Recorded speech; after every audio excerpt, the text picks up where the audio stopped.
जय माता दी। आज मैं एक गारी गीत गाने जा रही हूँ। अच्छा लगेगा तो लाइक शेयर कमेंट जरूर करना।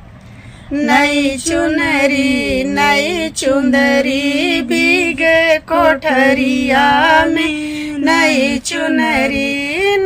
चुनरी भीगे कोठरिया में, नई चुनरी दुल्हे अपने दीदी के अनकार के बोला, मैं सनकार के बोला, आँख मार के बोला, मैं बहनी चली आवा कोठरिया में, नई चुनरी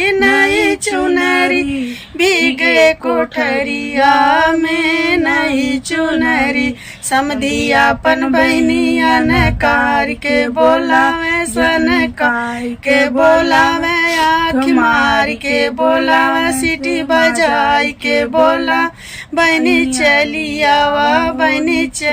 आवा कोठरिया में, नई चुनरी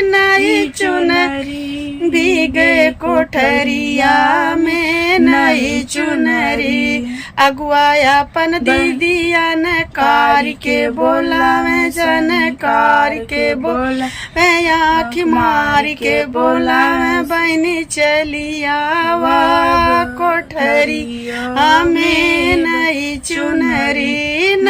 चुनरी भीगे कोठरिया में, नई चुनरी।